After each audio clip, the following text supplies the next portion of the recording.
Hello and welcome to Hornbill TV's Northeast Express Bulletin. I'm Naomi Kikon. With the first phase of Lok Sabha elections approaching, Prime Minister Narendra Modi held a mega show in Assam's Guwahati on Tuesday. Later, addressing a public rally in Nalbari, Modi said in the entire country today, Modi guarantee is going on and the Northeast itself is a witness to Modi's guarantee. He said the Northeast, which was given only problems by Congress, has been transformed by the BJP into a source of possibilities. Congress fueled separatism and Modi made efforts for peace and security. What Congress could not do in 60 years, Modi did in 10 years, he said. आज पूरे देश में मोदी की guarantee चल रही है और north east तो खुद ही मोदी की गारंटी का गवाह है। जिस नॉर्थ ईस्ट को कांग्रेस ने सिर्फ समस्याएं दी थी, उसे बीजेपी ने संभावनाओं का स्रोत बना दिया है। कांग्रेस ने अलगाववाद को खाद पानी दिया, मोदी ने पूर्वोत्तर को गले लगाने का काम किया। मोदी ने शांति और सुरक्षा के लिए प्रयास किए। जो कांग्रेस के 60 वर्षों में नहीं हुआ, वो मोदी ने 10 वर्षों में करके दिखाया। क्योंकि मेरे लिए आपके सपने, ये मेरा संकल्प है। आपके सपने, ये मेरा संकल्प है। और इसलिए हर पल आपके नाम, हर पल देश के नाम, हर पल आपके सपनों के नाम। और इसलिए 24/7 for 2047. A BJP leader in Arunachal Pradesh's Longding has reportedly been abducted amidst Lok Sabha elections preparations. The BJP leader, 50-year-old Sangam Wangsu, is a Gram Panchayat chairman. Reports quoted authorities as informing that Wangsu was abducted at gunpoint by an armed militant group around 1 a.m. on April 17 from his home. Reports said the motive behind the abduction is currently under investigation, according to the police. According to reports by India Today, the development comes hours after banned militant outfit and a CNKY allegedly threatened voters to support NPP candidate in the upcoming assembly elections. Reports are surfacing from Longding Pumau Assembly constituency, located in the insurgency-ridden district of Longding, Arunachal Pradesh, about voters being allegedly forced to support a specific candidate under threat from a militant group. These militants are allegedly intimidating local residents with firearms, pressurizing them to vote for Tang Wangham, the candidate for the National People's Party.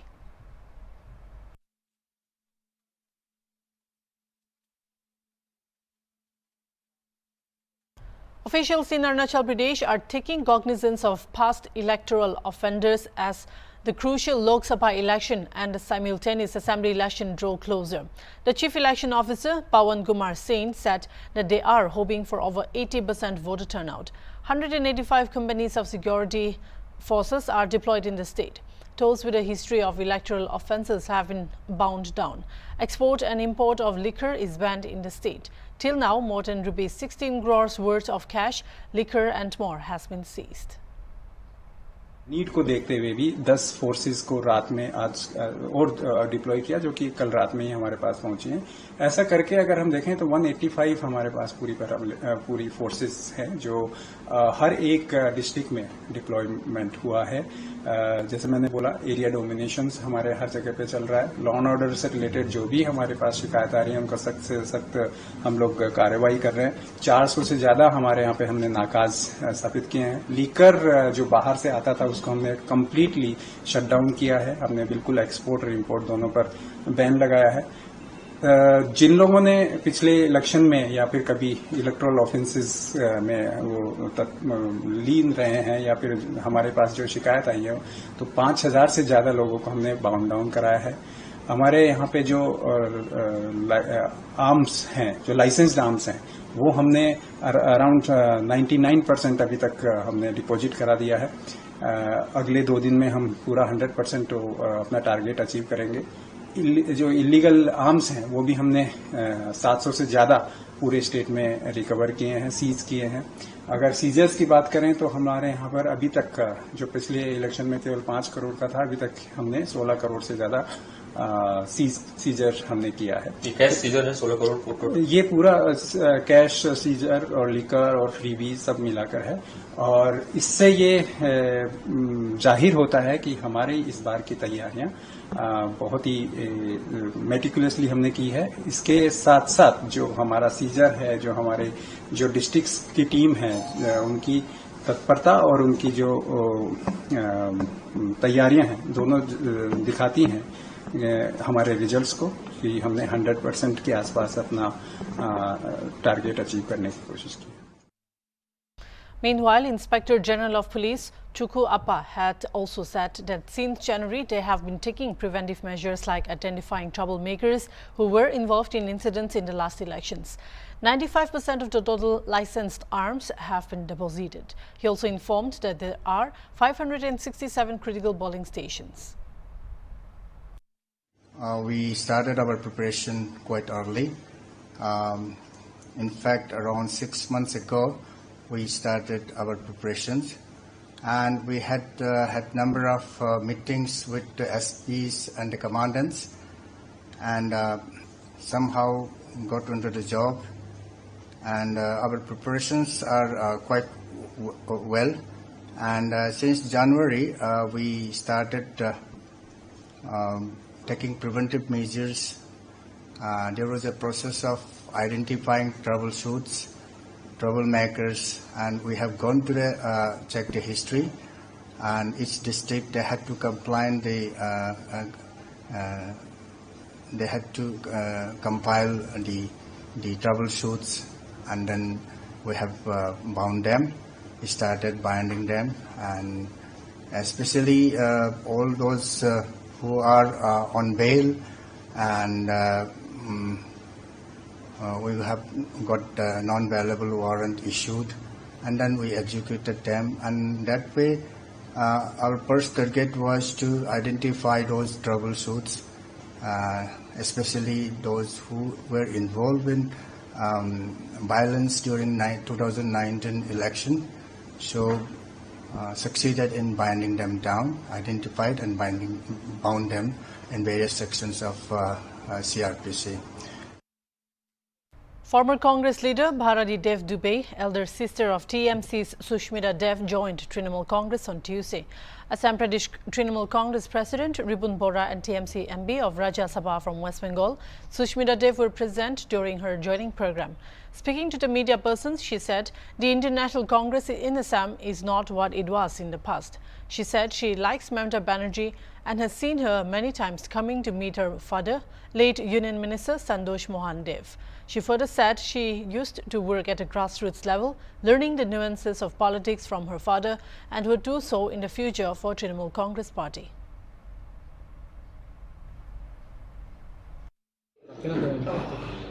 আমি join করছি কারণ মমতা দিকে আমি ছোটবেলা থেকে দেখে এসেছি। আমার বাবা যখন ছিলেন কংগ্রেসে তখন উনি সবসময় অশোকা রোডে এসে বসতেন, তখন থেকে আমার ওনার প্রতি একটা রেসপেক্ট ছিল। আর ওভার দ্য ইয়ার্স আমি এত বছর ধরে ওনাকে অবজার্ভ করছি, তাই I respect her and I want to be under her guidance. আর আমার মনে হয় যে ওনার পার্টিতে এখন গেলে আমাদের মহিলাদের জন্য আমাদের যা ডেমোক্রেসি যেটা একেবারে শেষ হয়ে যাচ্ছে, যেটা দিয়ে আমরা যা কিছু আমরা বাবার কাছে শিখেছি সেইগুলি আর আজকের কংগ্রেসে আমি পাচ্ছি না, আসামের কংগ্রেসে। তাই আমি ভাবি যে মমতা দিদির নিচে আন্ডারে থাকলে, আমার বোনও আছে, ওদের গাইডেন্সে থাকলে আই উইল ডু ওয়েল। আর আমি অনেক দিন ধরে ক্যাম্পেইন করছি, আপনারা সবাই জানেন, আমার সব কাছারের জানা, এটা আমার কাছে কোনো নতুন না। জাস্ট আমি এখন তৃণমূল কংগ্রেসে আসতে চাই। আমি তো সবসময় আমার প্রচার বাবা বা সুস্মিতার মতন ছিল না যে স্টেজে আমিও বড় বড় ক্রাউড। আমি আমার মার কাছ থেকে রাজনীতি শিখেছি, সত্যি কথা বলতে হলে। তো আমি সব ঘরোয়া মিটিং করি, গ্রামে গ্রামে সব এমপি ইলেকশনে এমএলএ ইলেকশনে আমি প্রত্যেক জায়গায় বৈজয়ন্তীপুর থেকে ধলাই বলুন সব জায়গায় আমি ঘুরেছি। আমি ঘরোয়া মিটিং করি, সব মহিলাদের সঙ্গে দেখা করি, প্রত্যেক ওদের মন্দিরে যাই, মসজিদে যাই। আমি কোনো মাইকিং করে বিরাট বড় মিটিং করি না, আমি গ্রাসরুট লেভেলে কাজ করি।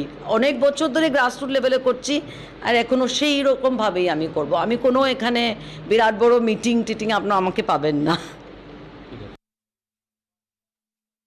Just a few days remaining for the Lok Sabha elections, Tripura Chief Minister Manik Saha held a mega roadshow in Agartala on April 16. A massive crowd holding the flags of BJP turned up for the roadshow to show their support. Polling for 2 Lok Sabha seats in Tripura will be held in 2 phases on April 19 and April 26, and the results will be announced on June 4.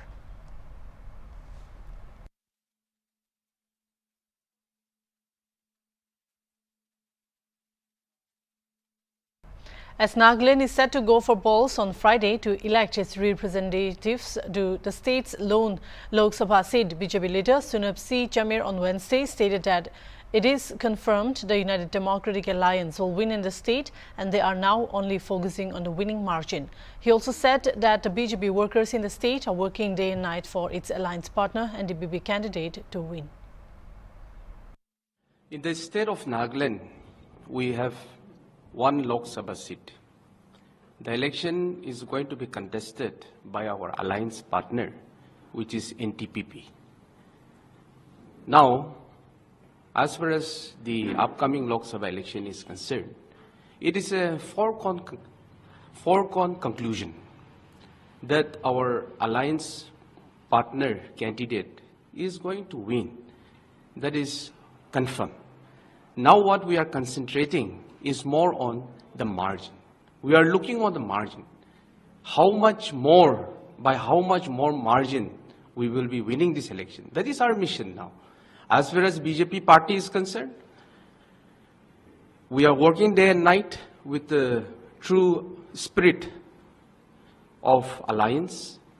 In the state of Nagaland, we have around 2,300 plus polling booths, out of which in nearly 2,000 polling booths, we have party set up. In BJP, we call it as a polling booth committee or the booth network. So we have activated all the Karyakartas. The entire Karyakartas of Nagaland will come to somewhere around 30% of the total voters in Nagaland, which is around 13 plus lakhs in Nagaland. So we are very confident. Our party is working day and night in collaboration with our alliance partner, which is NTPP. And we are very sure. And you will also get report from the grassroots if you go on surveying to each and every constituency. And for your knowledge and for the knowledge of the people who will be watching, in Nagaland today, as far as the Lok Sabha election is concerned, in Nagaland we have 60 assembly constituency. And it is an oppositionless government. So all the MLAs have come together to support this candidate of our alliance partner. So we are very positive. It's just a matter of some few days when we will be celebrating a very large, huge margin of victory. Thank you. Meghalaya CM Conrad Sangma on Tuesday campaigned in Dura in support of Agata Sangma, the sitting MP and NBP candidate. Speaking about the upcoming election, the NBP chief said they are confident of winning both the seats, Shillong and Meghalaya, as the impact of the work carried out by the party in last 6 years is evident.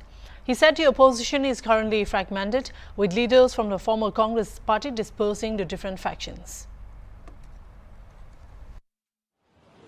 Meghalaya में हमारे 2 seat हैं, Shillong seat और तुरा seat, और हमें पूरा विश्वास है कि इस बार एनपीपी को दोनों ही सीट मिलेंगे। एक है कि एनपीपी की जो सरकार है पिछले 6 सालों में हमने बहुत काम पूरे मेघालय स्टेट के लिए किया है और उस काम का जो पूरा इम्पैक्ट है वो गारो हिल्स में भी दिखाई देता है। जनता इस बार एनपीपी को डेवलपमेंट के लिए वोट देगी। उसके साथ साथ इस डेवलपमेंट के काम में हमारे एमपी का भी बहुत बड़ा योगदान है, तो इसलिए हम लोगों ने लोगों को अपील किया है कि हमारे एमपी के साथ मिलकर, ताकि हम आगे भी काम कर पाए, तो हमें एमपी का सहयोग चाहिए और पब्लिक का सहयोग चाहिए, और इस इलेक्शन में वो एमपी को एक बार फिर एनपीपी की एमपी को चुने। और आज जो जिस तरीके से ऑपोजिशन पार्टी का जो हाल है, आप देखेंगे पूरा बिखरा हुआ है, और पहले जो कांग्रेस पार्टी हुआ करती थी उसमें से सारे लीडर्स आज निकल के अलग अलग पार्टियों में चले गए। तो ऐसे ऑपोजिशन का भी एक तरीके से एक बहुत ही डिवाइडेड ऑपोजिशन होने की वजह से भी मुझे पूरा विश्वास है कि इस बार हमें बहुत हाई मार्जिन से हमारी जीत होगी। The Meghalaya Chief Minister also spoke on the controversial electoral bonds and said that it was a positive step and ensured anonymity, preventing any particular company's name from being associated with a specific party. Electoral bonds were a step towards transparency, even though the Supreme Court has now disclosed everyone's names. He said he still stands by the belief that this was a step in the right direction. Number 1 erectile bond को लाने का मकसद था कि एक transparency एक आए erectile funding में, और ये मेरा मानना है कि ये एक सही दिशा में एक काम था, और उसमें एनोनिमिटी इसलिए थी ताकि किसी पर्टिकुलर कंपनी का नाम किसी पर्टिकुलर पार्टी के साथ न जुड़े, लेकिन उस पर्टिकुलर कंपनी ने जो भी इलेक्ट्रल बॉन्ड्स खरीदे हैं उस सब का रिकॉर्ड जो है वो उनके बैलेंस शीट में आता है। तो कहने का मतलब ये है कि एक तरीके से एक ट्रांसपेरेंसी की तरफ ये एक स्टेप था, और ये होना चाहिए था, लेकिन जो भी हो, अब सुप्रीम कोर्ट की वजह से, अलग अलग चीजों की वजह से ये अब इससे हटा दिया गया है। लेकिन मेरा ये मानना है कि ये एक सही दिशा में एक सही स्टेप था। Ahead of Lok Sabha elections, Congress MP Rahul Gandhi and Samajwadi Party chief Akhilesh Yadav held a joint press conference on April 17. During the press conference, Rahul Gandhi launched a scathing attack on PM Modi and said that the whole country knows the PM is the champion of corruption. SP chief also attacked the BJP over the electoral bonds scheme and alleged that the BJP has become the warehouse of corruption. On electoral bonds scheme, he said they are not only taking corrupts in their party but also keeping the money earned by the corrupts. एक तरफ RSS और BJP जो संविधान है, लोकतांत्रिक system है, उसको खत्म करने की कोशिश कर रही है, और दूसरी तरफ इंडिया गठबंधन कांग्रेस पार्टी संविधान को, लोकतंत्र को डिफेंड करने की कोशिश कर रही है, उसकी रक्षा कर रही है। चुनाव में 2-3 बड़े मुद्दे हैं। सबसे बड़ा बेरोजगारी, दूसरे नंबर पर महंगाई, भागीदारी। मगर बीजेपी 24 घंटा डिस्ट्रैक्शन करने में लगी रहती है। कभी प्रधानमंत्री समुद्र के नीचे चले जाते हैं, कभी आसमान में सी प्लेन पे चले जाते हैं, मगर जो मुद्दे हैं उनके बारे में ना प्रधानमंत्री ना बीजेपी बात करती है। इलेक्टोरल बॉन्ड का जो स्कीम है, ये दुनिया का सबसे बड़ा एक्सटॉर्शन का स्कीम है।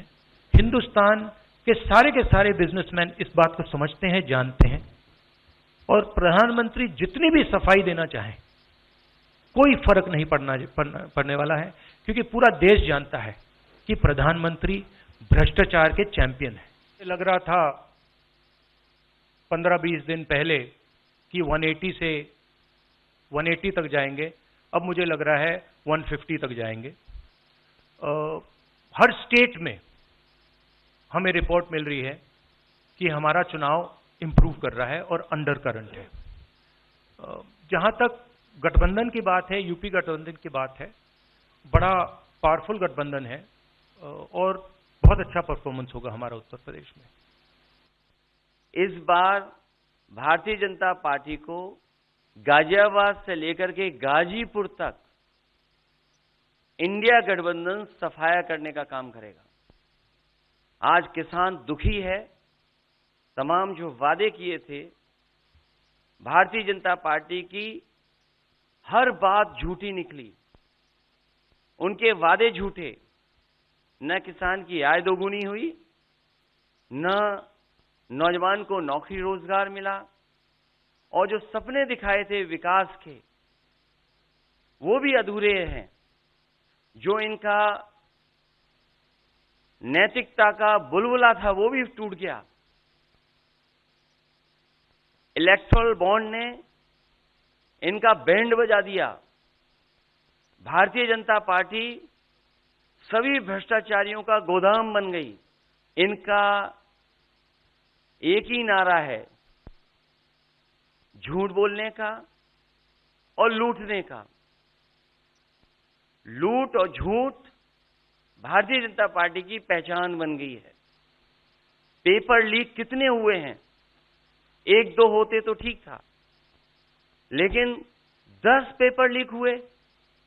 और मैंने कई मौकों पर वो बात बताई कि अगर एक परिवार के हम केवल 3 सदस्यों को मान लें, जिस व्यक्ति ने परीक्षा लिखने की तैयारी की, जो परीक्षा नहीं दे पाया पेपर लीक के कारण, और उसके माँ बाप को अगर हम जोड़ लें तो ऐसे 60 लाख नौजवान हैं। 60 लाख नौजवानों का भविष्य अंधकार में डाल दिया।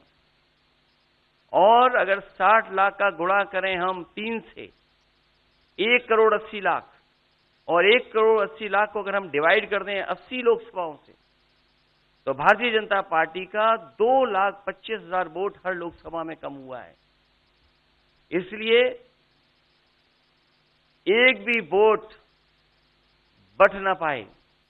भारतीय जनता पार्टी के लोग संकल्प लें कि ना किसी परिवार वाले को टिकट देंगे और ना किसी परिवार वाले से वोट मांगेंगे।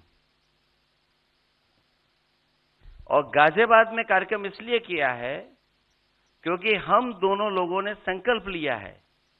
वो तो इंडिया गठबंधन का नाम भी ठीक से नहीं ले पाते हैं। INDIA तो इंडिया होता है, इंडी कब से हो गया? यहां से सफाया होगा गाजीपुर तक। जो 14 में आए थे वो 24 में चले जाएंगे।